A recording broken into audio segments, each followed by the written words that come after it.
Don't let your heart be troubled. I go to prepare a place for you. Thank you, Carla. 2 Kings chapter 6.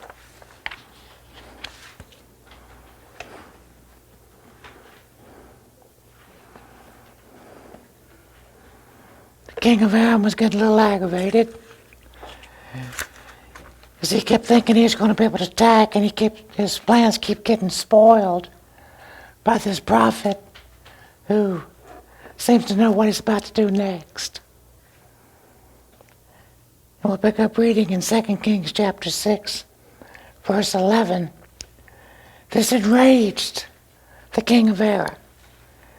He summoned his officers and he demanded of them, "Tell me, which of us is on the side of the king of Israel?"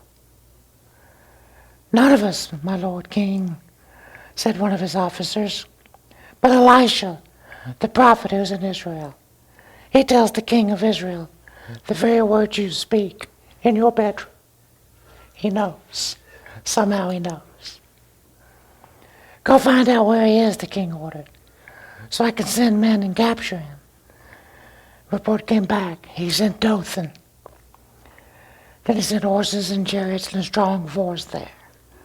And they went by night, and they surrounded the city. When the servant of the man of God got up and went out early the next morning, an army with horses and chariots had surrounded the city. "Oh no, my lord, what shall we do?" the servant asked. "Don't be afraid," the prophet answered. "Those who are with us are more than those who are with them." And Elisha prayed, "Open his eyes, Lord, so that he may see." Then the Lord opened the servant's eyes, and he looked, and he saw the hills full of horses and chariots of fire all around Elisha. As the enemy came down toward him, Elisha prayed to the Lord, "Strike this army with blindness." So he struck them with blindness as Elisha had asked. Elisha told them, "This is not the road and this is not the city. Follow me and I'll lead you to the man you're looking for." He led him to Samaria. And after they entered the city, Elisha said, "Open the eyes of these men so that they can see." And the Lord opened their eyes, and they looked, and there they were, inside Samaria. Let's pray.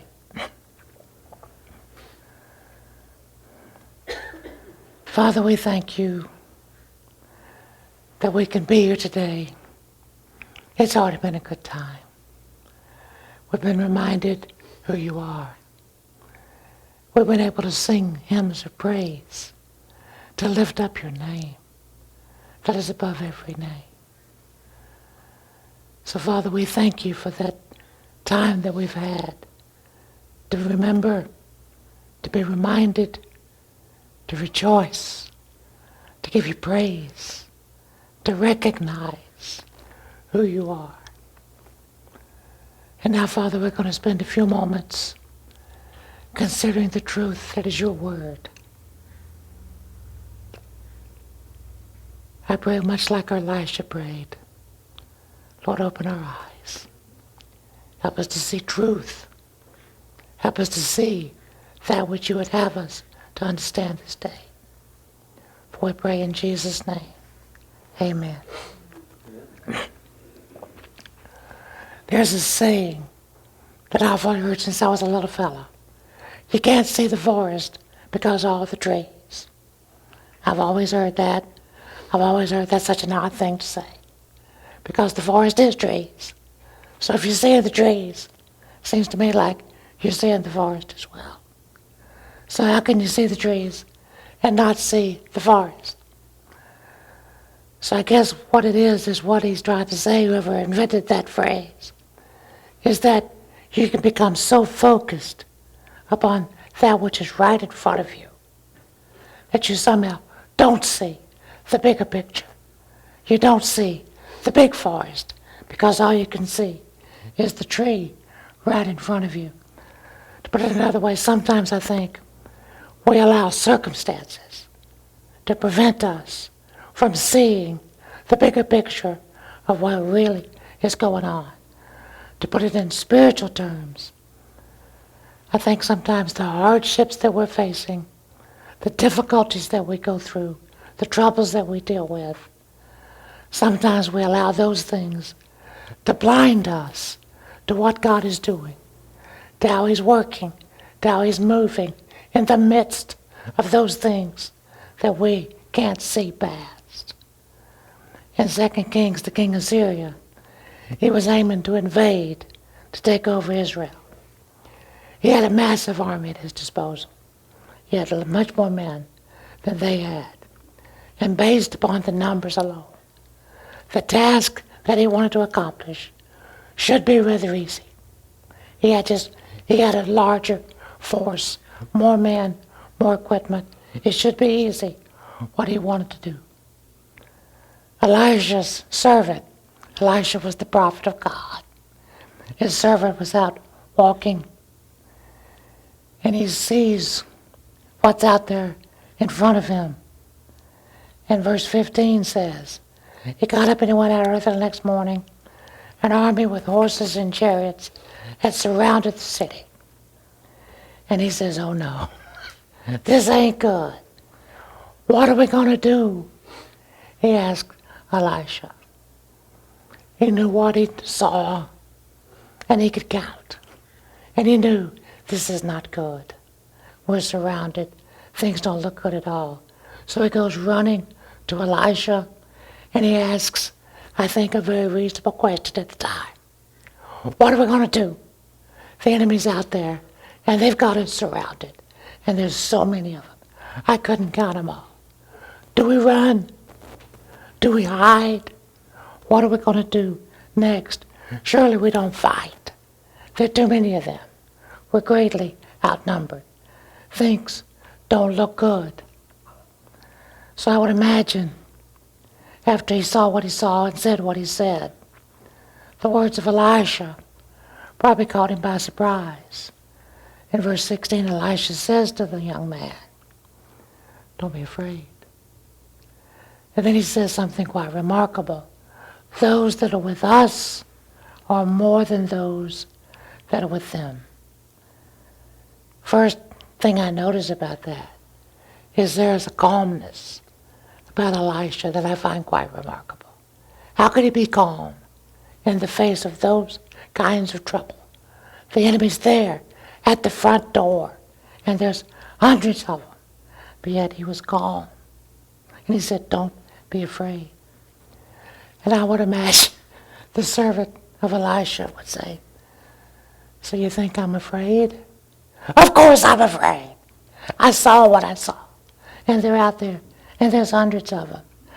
What I don't understand is why you're not.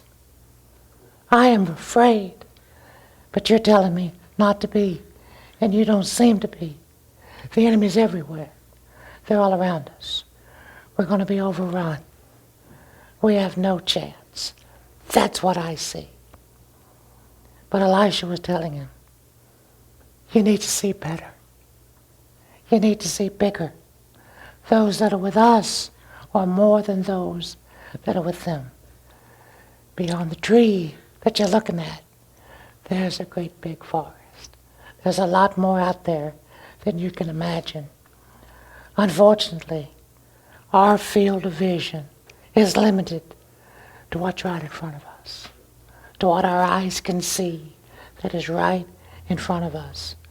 I think of Paul's words to the church at Corinth in 2 Corinthians chapter 2.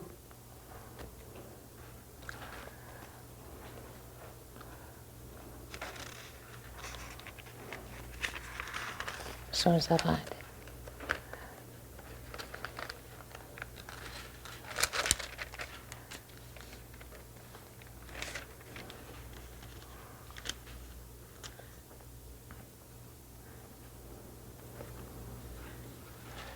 He says what he's telling those in the church is, you need to learn to see better. You need to learn to see bigger. We can forget who God is and the direction that God points and the things that he shows us. We forget how great God is. We say God is great. He's greater than we can imagine. God is big. He's bigger than we can imagine. He is strong. He's stronger than we can imagine. What we see is our situation. What we see is our circumstances. That is our reality. That's where we live. I want my vision, and I want our vision to grow to where we can see beyond circumstances. When we see our circumstances, we may see opportunities. Opportunities for God to be God. For God to work and move even beyond our circumstances. I am amazed by Elisha's prayer for that servant. He prayed, open his eyes, Lord, so that he might see. I don't know that that's what I would have prayed. I would have probably said, Lord, give him strength. I pray that he would have strength to deal with this situation.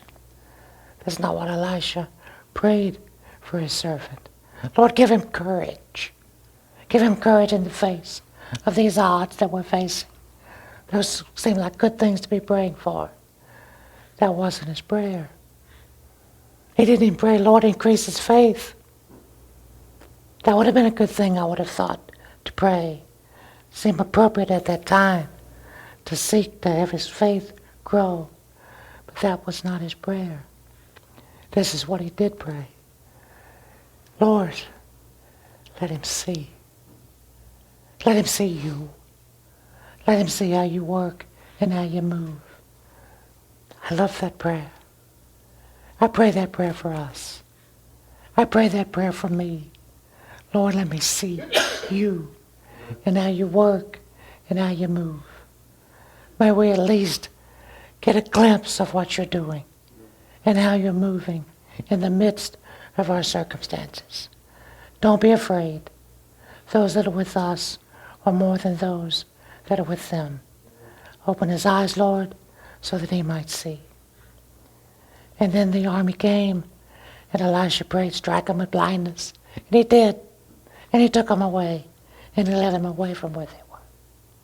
There was never a moment in that whole situation where God was not working and God was not moving. The psalmist said, I lift up my eyes in Psalm 121.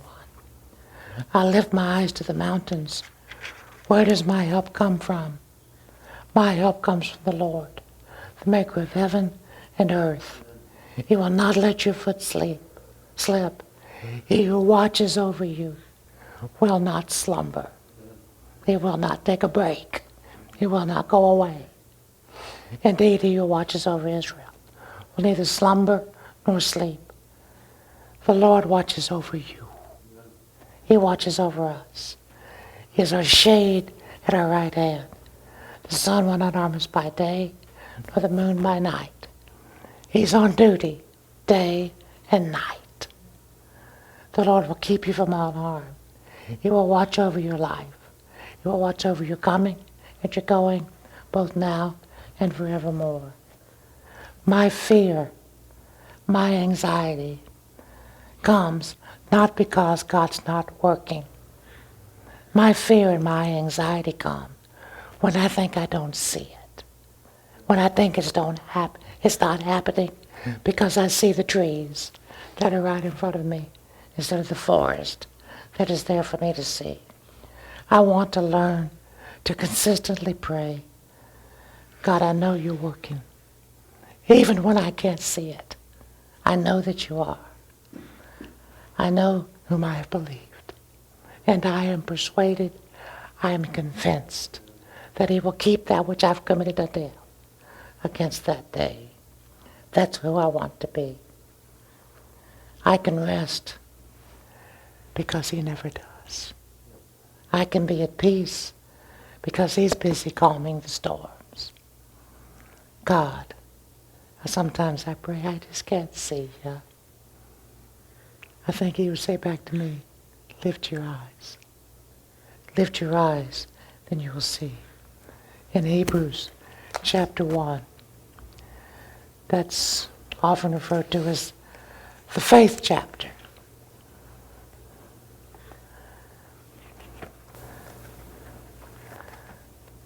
Faith is confidence in what we hope for, the assurance of what we do not see. That's what the Bible tells us. And then he goes on and talking about all these people that had great faith. And then he comes to chapter 12. After saying all that, we get to therefore. Therefore, since we're surrounded by such a great cloud of witnesses, let us throw off everything that hinders, the sin that so easily entangles, and let us run with perseverance the race marked out for us, fixing our eyes on Jesus, on Him, the pioneer and the perfecter of our faith. For the joy set before Him, He endured the cross, scorning its shame, and He sat down at the right hand of the throne of God. Consider Him who endured such opposition from sinners, so that you will not grow weary and that you will not lose heart. I think I've learned this. When I get weary and when I begin to struggle with losing heart, it's basically a vision problem. I'm not seeing Him. I'm not looking to see Him. When that happens, when I get weary, when I lose heart, I need to fix my eyes on Jesus, knowing that He's working, knowing that He's moving. And He never stops working for my good and for our good. Elijah prayed, open his eyes so that he might see. And the Lord opened the servant's eyes, and he looked, and he saw the hills full of horses and chariots of fire all around Elisha. I think one of the reasons I like this story so much, because of the reminder that it provides to us. It reminds us that God is working and God is moving, even when we can't see it. Even those times when it seems like the enemy has surrounded us. He's all around. The odds, they're stacked against us. Defeat seems sure, and it seems imminent. That's what the servant of Elisha thought. This is bad. It's real bad. We don't have much of a chance here. Do we need to run? Do we need to hide? What can we do? Even when defeat seems right at the door, God is working, and He's moving. Bad news comes. And sometimes when the bad news comes, there's a while all we can see are the trees that are right in front of us. We lose sight of the forest. We lose sight of the big picture. We forget there is even one, and that God is in the process of drawing that bigger picture. There's some scriptures that I want us to consider. In 1 John chapter 4, verse 4, you, dear children, are from God. You've overcome because the one who is in you is greater than the one who is in the world. God is love. Whoever lives in love lives in God, and God in him. And this is how love is made complete among us, that we have confidence on the day of judgment. In this world, we're like Jesus, he said. But there is no fear in love. Perfect love drives out fear. Fear has to do with punishment. The one who fears is not made perfect in love. And then from Romans chapter 8 and verse 6. The mind governed by the flesh is death, but the mind governed by the Spirit is life and its peace. And then he says in verse 14 of Romans chapter 8, for those who are led by the Spirit of God are the children of God. And the Spirit you received does not make you slaves, so that you live in fear again. The Spirit you received brought about your adoption to sonship, and by him we cry, Abba, Father. The Spirit himself testifies with our spirit that we are God's children. I consider that our present sufferings are not worth comparing with the glory that will be revealed in us. The Spirit helps us in our weakness. We don't know how we ought to pray, but the Spirit himself intercedes for us through wordless groans. He who searches our hearts knows the mind of the Spirit, because the Spirit intercedes for God's people in accordance with the will of God. And we know that in all things, God works for the good of those who love him, for those who have been called according to his purpose. Job said, I know all the things that you do, and your work cannot be thwarted. The prophet Isaiah said, for the Lord is always has a purpose, and his purpose cannot be stopped. His word is strong, and it will return back unto him. When things are dark, it is easy to wonder, where is God? I can tell you where he is. He's right where he always is. He's right there at the same place he is when the sun's shining. Yeah. He's right there at the same place he is when things are going brightly.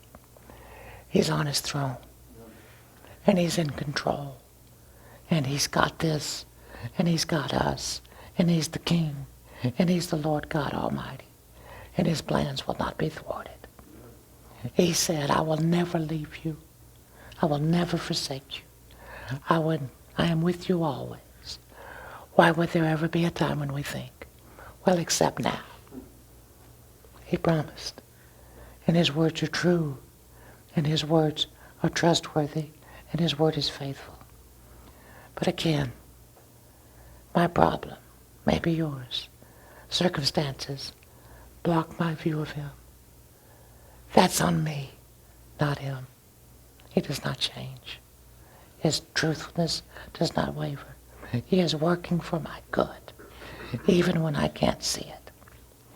So this story reminds us that God is working. The second thing I really like about this story is that every once in a while,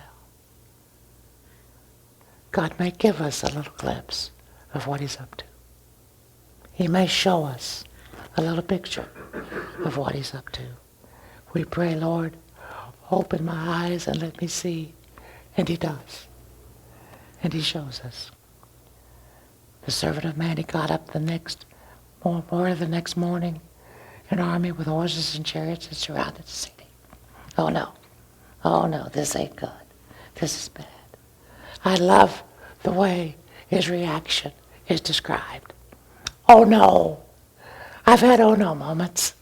You've had oh no moments.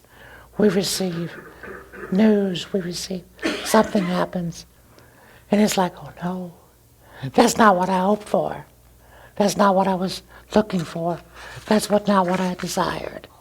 Oh no. And circumstances all of a sudden become extremely challenging. The servant's next reaction is kind of connected to, associated with the oh no. Right after oh no, what are we going to do? What do we do now? He was at a loss, feeling quite overwhelmed, quite fearful, quite confused. What are we going to do? The prophet spoke to him. Don't be afraid. Those that are with us are more than those that are with them. That's the truth. And that's the truth even we can't see it. If God is for us, who can be against us? Sometimes we seem to be overwhelmed. We seem to be facing insurmountable odds. Things that are more than us, more than we can handle. 2 Corinthians chapter 4 and verse 1. Since through God's mercies we have this ministry, we do not lose heart. Go back. Since he said, therefore, we don't lose heart. We'll back up a little bit. It's chapter 3, 2 Corinthians 17 and 18. The Lord is the Spirit, And where the Spirit of the Lord is, there's freedom. And we all, who with unveiled faces contemplates the Lord's glory, we're being transformed into his image with ever-increasing glory, which comes from the Lord, who is Spirit. Therefore, we do not lose heart. We have this treasure in jars of clay to show that this all-surpassing power is from God and is not from us. We can find ourselves hard-pressed on every side, but not crushed, perplexed, but not in despair, persecuted but not abandoned, struck down but not destroyed. Verse 16, therefore, we do not lose heart. Though outwardly we may be wasting away, inwardly we're being renewed day by day. For our light and momentary troubles are achieving for us an eternal glory that far outweighs them all. So we fix our eyes, not on what we see, not on the tree right in front of us, but we fix our eyes on what is unseen. Since what is seen is temporary, but what is unseen is eternal. Elisha said to his servant, don't be afraid. Those that are with us are more than those that are with them. And then he prayed, Lord, open his eyes. And God did. And he allowed him to have a glimpse of what was beyond his sight. What a blessing. What a privilege was his. When I can't see God working, when I can't see God moving, that doesn't mean that he's not. Just in the process of asking God to help us see reminds us that there is much to see, that he is working, that he is moving. God chose to allow Elisha's servant to see. And he saw the mountain was full of horses and chariots of fire. What a great blessing. I read that. Then I had this thought. Had he not allowed that servant to see, this would still be true. The mountains were still full of horses and still full of chariots of fire that God has placed there. God is always working. God is always moving, even if we don't see it. It's the truth. And his work, his plans cannot, will not be thwarted. Open our eyes so that we can see. Let's pray.